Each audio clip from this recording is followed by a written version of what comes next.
always tell when a streak's going to come to an end. You win a couple of games, you probably shouldn't. There are teams out there that could use that quality of playoff goaltending. All right, Ray, you ready to do this? Yep, let's go.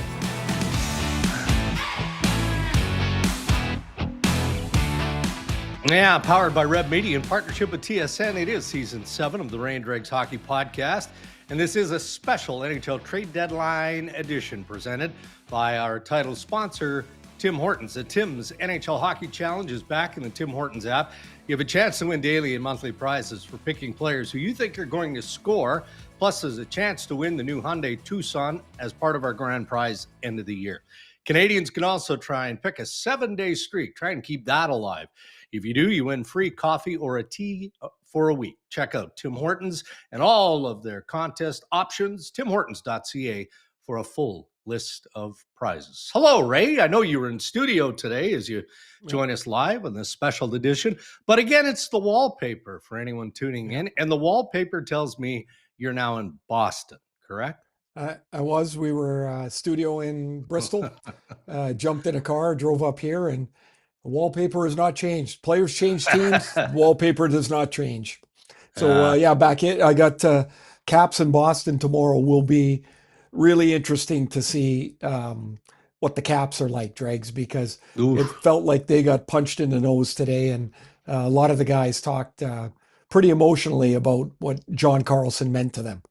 Yeah, and look, we'll talk about the headlines and, dissect all of the goings on, what did happen, what didn't happen as part of the week that is the NHL trade deadline, which of course ended today being Friday. But what were your thoughts first when you saw that Carlson had been moved on? Kind of the beginning of the turning of the page? Yeah, well, I was quite surprised. I knew they had been discussing a contract extension that really didn't gain enough traction. I didn't really think that Carlson would be in play. One thing from Brian McClellan to Chris Patrick, McClellan, who was the GM, Chris Patrick, who is they have been pretty forward thinking. A few years ago, they moved some pieces around. They picked up Rasmus Sandin a little bit early. They traded and got a first round pick in there. And I thought it was pretty interesting because they were kind of trying to play to Ovi's last little run. This is a bit of a page forward for sure. And 17 years in Washington, and we've talked a bit, Dregs, about this. Like, I think loyalty can only go so far. And in Washington, they're like, we need to replenish our system. And it probably was a hard decision. This is a well-respected player and person. And he's earned a lot of loyalty, but they decided to move this for a first round pick. I thought when he got traded yesterday or late last night, I thought the floodgates would open. I thought there would be all kinds of movement. And as it turned out, it just was not the case. No, I hear you. It had that feel to it. You're right. Yep. So let's get through it, and we'll look at the bigger deals of the day as part of our headlines brought to us by the Canadian Brewhouse. You get lucky at the Canadian Brewhouse this St. Patrick's Day. It's a stretch, March 13th through the 17th. Enter to win a trip or two to Ireland. You can celebrate with green beer, Guinness, and Jameson. Don't miss the party at all of the Canadian Brewhouse locations. Okay, so as you were just identifying, and look, man, I mean, we're invested in this collectively. But I would say in the last 48 hours or so, sleep deprived is a pretty good way to describe the life that I've lived, which is fine. I mean, it happens once a year. I don't complain about it. It had the feel, because almost on an annual basis, it's like letting a little bit of air out of the balloon creeping up to the deadline when you get a trade here, a trade there. And then all of a sudden there's a day where there's a flurry of trade activity. Well, we had a bit of that, but we didn't have a lot of it. So it read like today was going to be just one raid after another. And yes, of course, it got busy when the buzzer went at 3:00 Eastern, and then there's probably 90 minutes of just scurrying around trying to find all the deals. Central Registry is jammed up, but it was dark there for a few hours, and I'm sure you were doing some serious juggling and Yeah. Oh, time yeah. filling as we were in studio as well. What were you telling stories? Were you playing the what if Do you know game, or what? what should this We got GM do? a little bit of that. We got lucky though. Ended up with a pretty lengthy interview with John Carlson and another Oh, one nice. with Nick Foligno. Yeah. And they were both really, well, I mean, they're older guys, right? But they were really introspective. They were really mature about what they thought about the deals. They were both super respectful of the teams they were leaving. Yeah. And they both looked set for the next place. Now, Carlson, of course, has a chance to do or to have a bigger impact, I think, than Nick Foligno will. Yeah. But Foligno was, man, you guys talked to him, Dregs. He was over the moon, man. Gets to play with his brother. Never played So with him cool. before. I said to him, I said, Nick, if because his brother, Nick texted Marcus and said, hey, I'm coming to Minnie, and then Marcus went into the family group chat and blew it up before Nick had told anybody. He hadn't even told his wife yet. And so I go, if you don't get his laces on the first day, like that this is, somebody put out a Step Brothers picture, and it looked really, really great. And they must be just pumped, Yeah. right? And then if you look at the Ducks, what I liked about the Ducks is they said, okay, we're an offensive team. We can't go get one player to make us a well-rounded team. So we'll dive right into what we are. And so the left side of their defense is three young guys, Zellweger, Lacombe, and Minchikov. And the right side is these three old dogs, right? Carlson now, Gudis, and Trouba. And they're going to score. And they're going to give up some goals. And but I like Carlson was like, I think I can help on the power play. I've run a power play for a while. Everybody in Anaheim, most of those kids there, the young guys, they've never seen him play live. Right? Like, where would they have? Yeah. They only would have, do you think Bennett Seneca has any idea how good John Carlson is? No Wait till he clue. gets a pass coming out of his zone and goes, oh, I like that. So I think that stuff was really, filled up our day really well, which was a good thing, because after a while, you get to juggling chainsaws and hope somebody doesn't cut off a hand. Yeah, I like that theme that you've established, because you're right. And it ends with Nazem Kadri and the Calgary Flames. Yep. So let's give Craig Conroy and that group credit for saving the day. I mean, that's kind of what it boils down to, because, and we'll talk about the guys that didn't go later as part of our headlines here on the Rain Dregs Hockey Podcast. But Kadri goes to Colorado for a conditional first and second. Victor Olofsson, Max Curran, and a fourth, and Kadri go to the Avs, but Calgary retains 20%. And this was interesting because, as it was explained to me in following this process very closely, that was the deal that Calgary and Colorado worked hard on Thursday. So Chris McFarland wasn't having any of the stalling or whatever that Calgary had to go through. And maybe it was the salary retention to a degree. I kind of feels like it, doesn't it? It does feel like that. Yeah. But McFarland went, okay, you know what, Calgary, I'm not waiting for you. Poof. He punts and acquires Nic Roy from the Toronto Maple Leafs for a first and a fifth. I mean, Brad Treliving didn't have a whole lot going on. And then all of a sudden, a first and a fifth lands in his lap for Nic Roy. And I'm sure the Kadri camp is going, because as Naz talked about, that was who's kidding who? That was his destination of choice. But Craig Conroy told me after making the deal, they re-engaged again this morning. And it took the better part of the day to get this thing across the finish line. So I think it's tidy work by both sides, isn't it? Because you're going to want, I'm sure, take us through the middle of the ice in Colorado and go, ooh, that's a pretty good group, right? Yeah, but Calgary gets a nice package for a guy that is going to help the Flames with 3 more years on his contract after this year. So I think it's really important, like we all get hyped up about a first and a draft and a second round here, blah, blah, blah. The picks only matter to you depending on where you are in the cycle of your ups and downs as a franchise.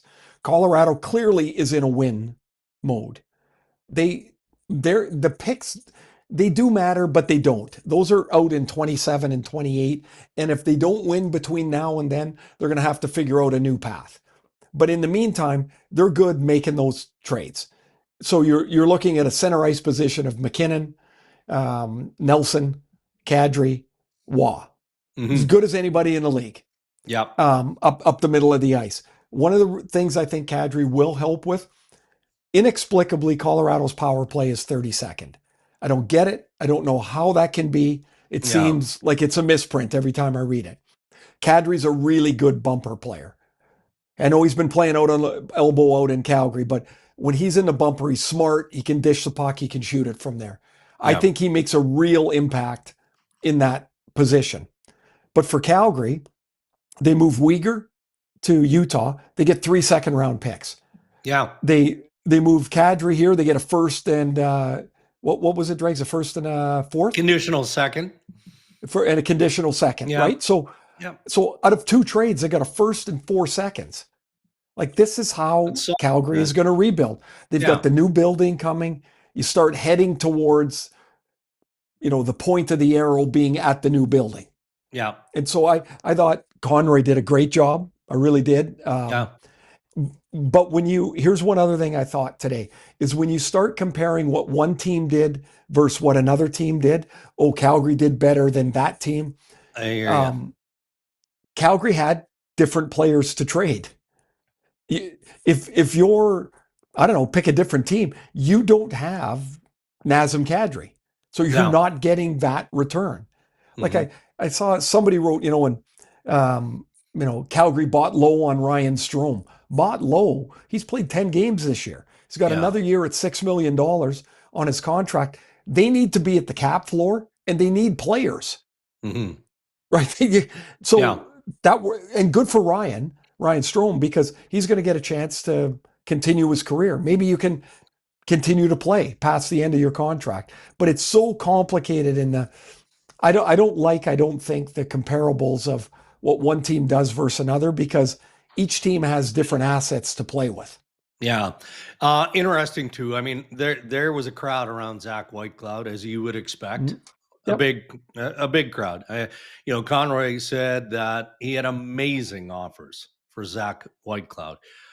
But you do have to keep players, to your point. And when you look at that young defense that the Calgary Flames are trying to mentor into established NHL players, you need guys who are willing to shoulder some of that responsibility. And Whitecloud is that guy, or one of those guys. And I would say the same of Blake Coleman.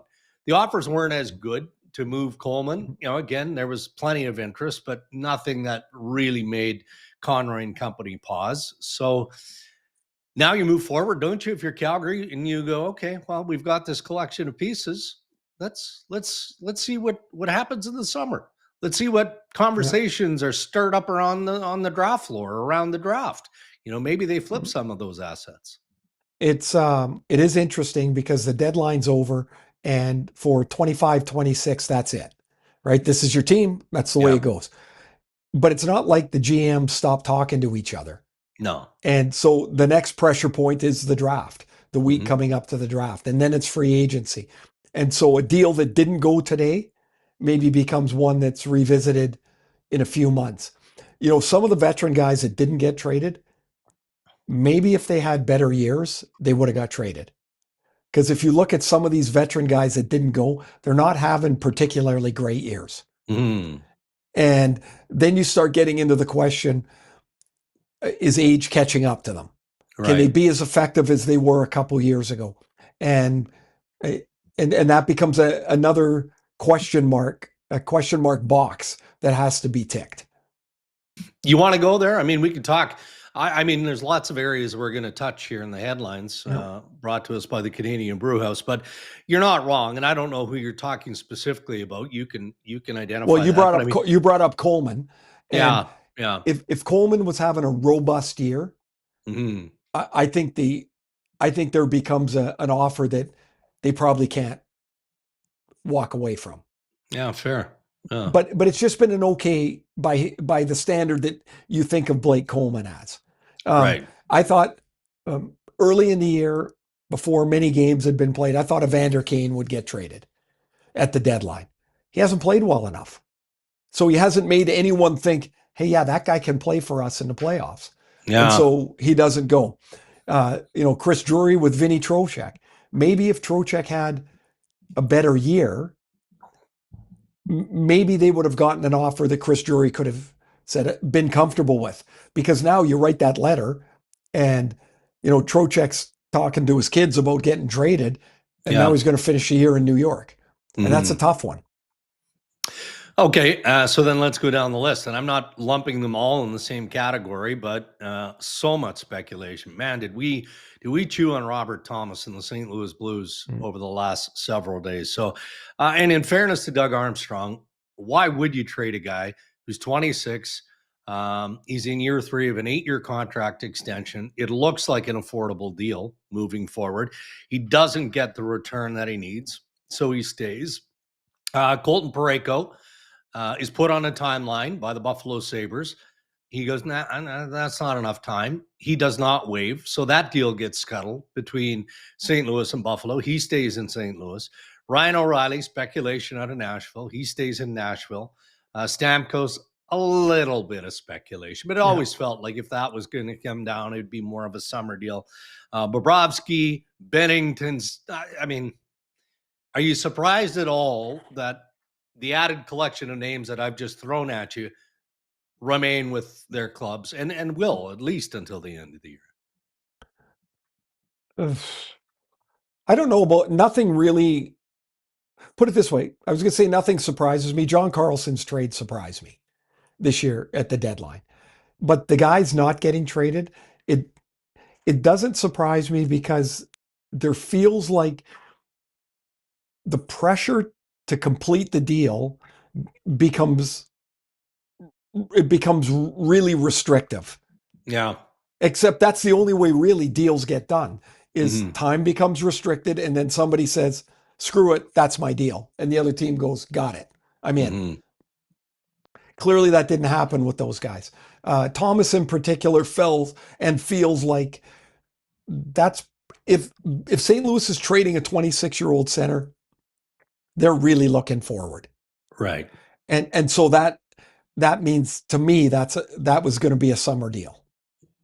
It didn't feel like it was going to happen now. Nah, I'm with you. So now let's dive back into the players that. Okay, the Parayko thing. I can say. Yeah. And so I put out a tweet yesterday, of course. Yeah, and, I know where you're going with this. Yeah. And of course, people want to kick you in the nuts about this, and because you broke the story of the trade that was completed, consummated, not completed, I guess is correct. The right way to put it. Yeah. My problem is, and people are like, well, why don't you ask Dreger where he got his information from?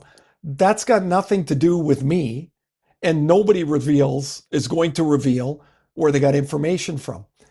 My problem is that information was available somewhere. I think if you have a no trade, you should at least be able to approve or disapprove of the trade before it gets anywhere. Right. Somewhere in whatever world you live in and whatever your mechanisms are, that information becomes available. And then it's your job to report. You're not speculating, it's a report. This is the deal, and now it's up to him to approve. Yeah. I don't think you should have access to that information. Yeah. Well, I can look, just to interject, I will say, and obviously I'm not going to disclose any level of sourcing on this. Nor should you. I believe, and another example of it was with another St. Louis player, the captain Brayden Schenn today. And I believe that there's an acceptance or at least a belief among the group involved in the process that the deal is going to go through because the player is going to agree and approve. And you saw similar reporting awaiting Brayden Schenn to approve the deal to go to the New York Islanders, right? So maybe the principals involved are just getting a whisker ahead of themselves, right? I mean, these players, to your point, earn no trade protection. Yeah. You earn that as a player. So Yeah, it was a tough one. And I know Doug Armstrong isn't happy about it. I saw some of the reporting on it. They Right. apparently did an internal search to try and find the rat. Maybe Yarmo and Buffalo will do this. Like, come on. The only thing that makes me a little bit, just to push back here, do we watch what goes on in the NBA and the National Football League when it comes to trade speculation? It's all bets are off, but it's part Dregs, of the entertainment side of it, right? Like there is the people that are complaining about it. Yeah, they in essence feed the machine by their interest. Of course, everybody wants to know what's going on with their team. I'm not saying that insiders that find out information, they talk about, hey, this team might be interested in a center iceman. I don't care about that. That to me is part of the gig. It's part of. I just think if you have negotiated a no trade clause, the public scrutiny should not start before you have approved or disapproved, because I'm sure Colton Parayko felt the weight of the public as he's making that decision. Mm-hmm. Now he's got two teams that aren't very happy that he said no. Yeah, but so what? He gets that right. He gets that right. He negotiated it. It's in his deal.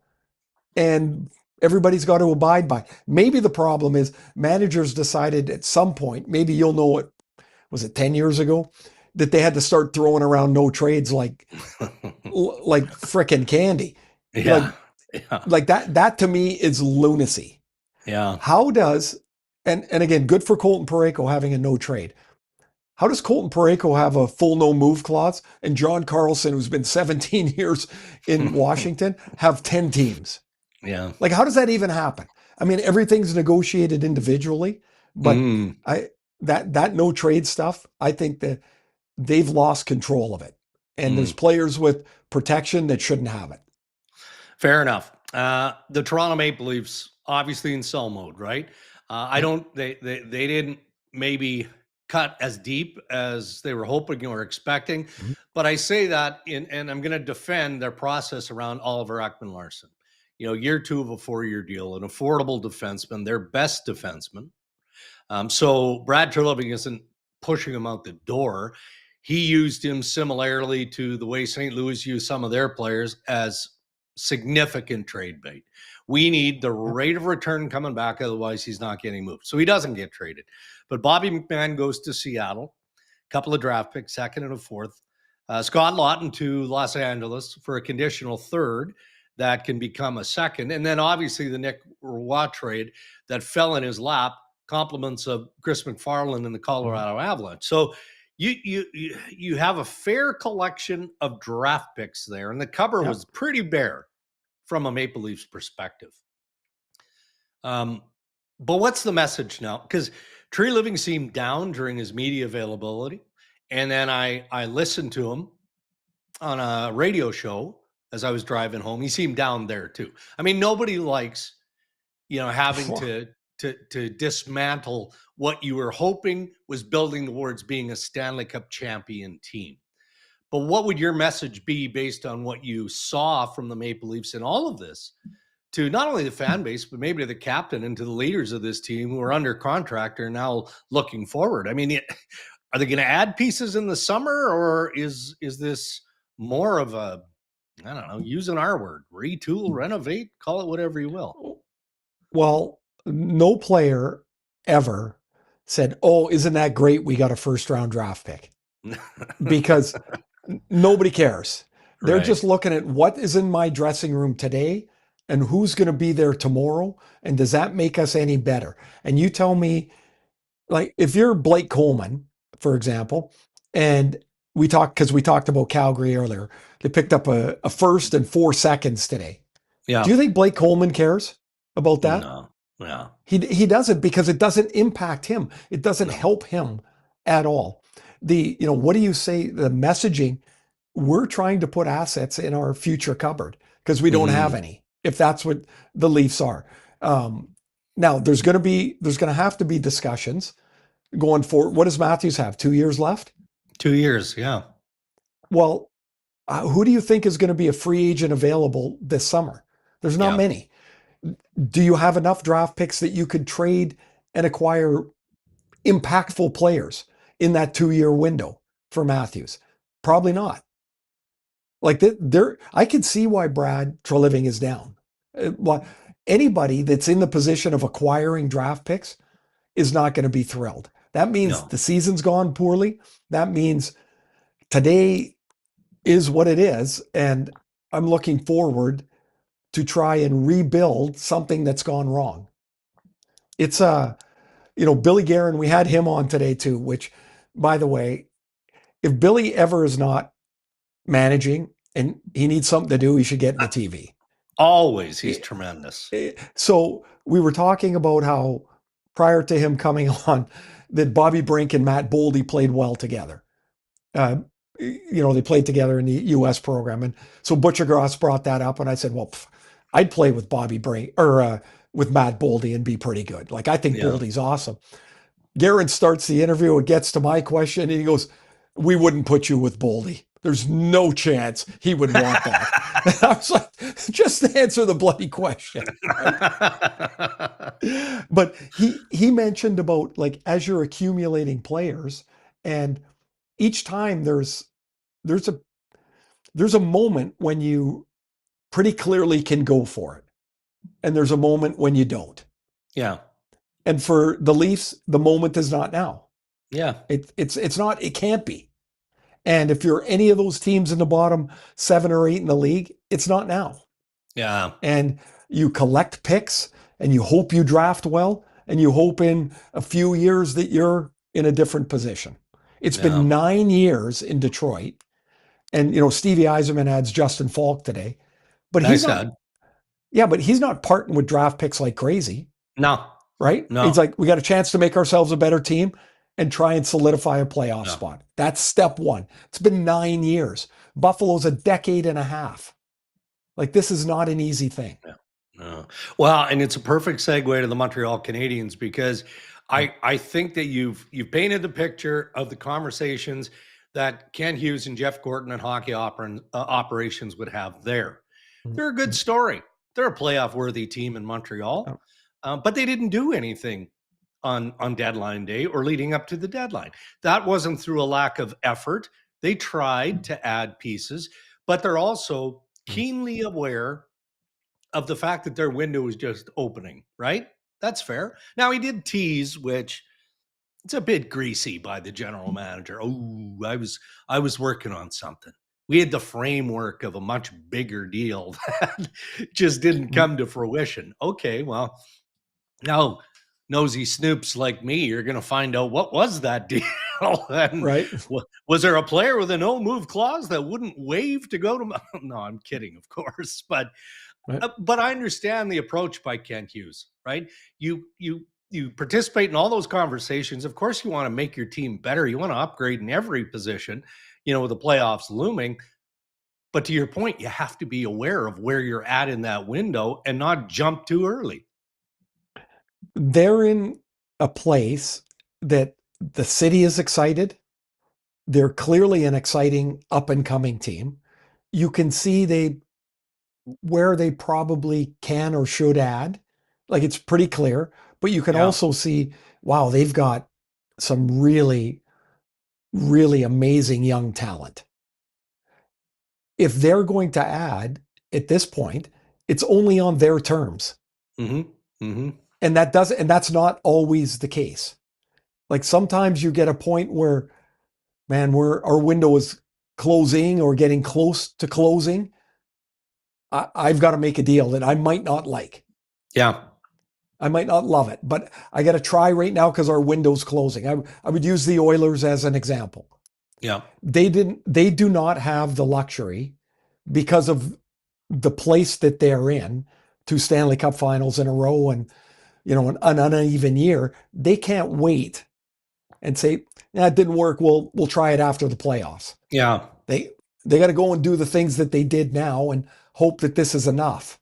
Montreal's not in that boat. They can be patient yet. Okay. Well, the Oilers did have a busy week, right? They bring in Connor Murphy, Jason Dickinson, Interesting too, and I can't remember if you and I talked about this. Maybe it was, on the last pod. Toronto and Stan Bowman, so Treliving and Bowman, were talking about the deal that Edmonton made with Chicago, which brings Dickinson in and Mangiapane goes out, and there's a first round draft pick and all that. And I mean, Treliving unfairly took some criticism. People are like, oh, why wouldn't Toronto get involved in that? Well, of course he was involved in it. At the end of the day, Stan Bowman said, well, we like Jason Dickinson better than we like Nic Roy. So that was, Right. and maybe there were other teams involved too, right? So you add Murphy, who's a good defender. You've got Jason Dickinson, Colton Dog. I would ask if it was enough, if Bowman did enough, but it almost feels unfair given what Colorado did. And the fact that that's what the Oilers are going to face if their march back to the Stanley Cup final is going to be successful. Well, they're going to run into either Colorado, Dallas, or Minnesota. Yeah, good luck. Like, it feels, you remember when Vegas made the final a couple of years ago, they went on to win. It felt like nobody was going to beat them. Yeah. There was just a feeling. I don't see how anybody from the Pacific beats the winner of the Central. I don't see it. You can add whoever you want. I think those teams are a step above. Now, you get into the playoffs, goalie gets hot, somebody gets hurt. Sure. Guerin again made the point today about it is so hard to get in, just to get in. And once you get in, 2 versus 7, he goes, that doesn't matter anymore. Once you're in, you're in. And that's got to be how Edmonton thinks about things. Yeah. But it feels like that Central Division, those top 3 teams are a step up on everybody else in the West. Not to put you on the spot, but we're going to wrap up headlines pretty quick here and the podcast in general. But was there a team or there teams that you thought should have done more, were surprised that they weren't active, or the opposite? I mean, did anything about one individual team stand out to you today on deadline day more than any other, and level of disappointment or excitement of what they added and what you look forward to seeing? Dregs, I think a lot of places feel like their managers should have done more. They probably think so too. But you can't make somebody else make a trade. If you offer a player and they say, I'll give you this, or they might say, I won't give you anything. I'm not interested in that player. What are you going to do? You can't make a deal that's not there. And I would, in every city, I think there's probably disappointments along the way. I like that Detroit added Justin Falk. I think they needed to. I like that Buffalo, when they didn't get the deal for Parayko done, they pivoted to Stanley in particular. Schen's a depth guy. I like Sam Carrick as a 4th line guy, but that was a pivot to them. They weren't going to blow everything up. They've had an amazing few months. I like that those 2 teams that are trying to get in, they went and got something. I like that Columbus is right on the edge of that playoff picture, and they went and got Connor Garland. I like that. Same as Seattle. They're right on the cusp of the playoffs, and they go get Bobby McMann. Yeah. Like, I think McMann can help them. Yeah. So it didn't feel like there was as many big sexy trades as I thought. But if I, the Kadri deal makes a really great team better. Like, that's, I think that's without question. We didn't talk about Braden Schenn going to the Islanders. Yeah, we should. Yeah. So you've got an Islander team that's hanging in there, and they're in the group of 5 or 6 teams fighting for a few spots. Now they got Horvat, and now they've got Schenn, and they re-signed Pajot, and all of a sudden, in the middle of their ice, you go, pretty good. So I think that was important for the Islanders to make that deal. How about the Islanders and St. Louis are in the same hotel in San Jose? So and good. Darsh says to Braden Schenn, sorry for keeping you waiting in the lobby. Like they were in the same hotel till they could complete the deal. So really, I don't know. Stuff like that's kind of amusing to me, but I think that was a good move for the Islanders as well. Yeah, and hey, Braden isn't going to have a whole lot of time to settle in, is he? I mean, they play the Sharks. No, Then I think he said, what do they have, St. Louis right after that? I that'll mean, be weird. That'll that's be got to weird. be crazy weird. Yeah, it'll be interesting because I think we probably see every year Yeah, some guys, Dregs, they just hit the ground running, yeah. and it's like they never missed a game. It's like they've always been in this place. Other guys, it takes a little bit of time, and the guys I think we see that with the most are guys that go conference to conference. They've never played in the other conference. Carlson's the guy I think of in particular. Mm-hmm. Everything is going to be different for him. Wait till he gets and travels in Anaheim. He's going to be like, "Oh, are you kidding me? We're in a plane again?" And of course, like it's going to be different. And everybody adjusts on their own time, but that's another thing to keep an eye on.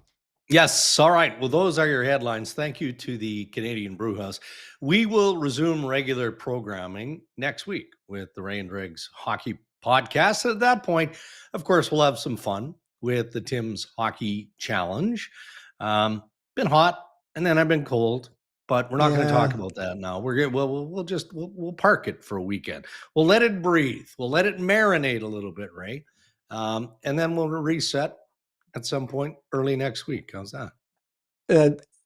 Perfect. You do need some sleep because you really stepped on Rashog's toes, which I will say, entertaining beyond belief to me. You did. Yes, I did. You need some sleep though, because well, it was. But I mean, I can see why. You've been in this. You've been in this business. You've been in this business a long time though, and Ryan, you got to give him some. You got to give him some leeway here, and a mentor doesn't even know your name. And I could see why you were upset today. If people have not seen the TSN Rolodex, look it up. It is amazing. I know that's a Duffy thing and a Duffy written production, and it was really entertaining. Yeah, Matt Cade produced it. He did a tremendous job. I mean, how do you know when you participate in those things how they're going to come together? I mean, you're just in the moment. You're doing your little bits. I don't know. For me, it was between Bob McKenzie and Pierre LeBrun for the Academy Award. I thought like Pierre, and I didn't realize how good he was until after the fact when he pulls that drawer out, nothing, or in the wine. I mean, oh my God. Anyway, okay, I thought an underrated thing was when you guys are going to break into Bob's house. And Duffy says, "Put on your mask," and LeBrun pulls his on, and it's backwards. I just think like all that sort of stuff was really well done. It's really entertaining. I appreciate that. All right, you've got Boston on the agenda, right? That's Caps in Boston. Yeah, big game for the Bruins. They lost the other night, and they're trying to hang on to their spot. And the Caps are. I'm really interested to see how they'll be tomorrow. They lost. They traded Nick Dowd. They traded John Carlson, two guys that really helped set their culture, and that'll be a big loss for them. Excellent. All right, we look forward to that, and then home for a bit of time. Home, our boy Riley's home from school, spring break, and looking forward to getting there. Awesome. All right, buddy. Have a great call and safe travels getting back. Thanks a lot, everybody. Have a great weekend, and Dregs, have a great weekend. Catch up on your sleep. All right, buddy. Thank you as always, and thank you to our sponsors, Tim Hortons, for being our title sponsors of the Ray and Dregs Hockey Podcast, and the Canadian Brewhouse.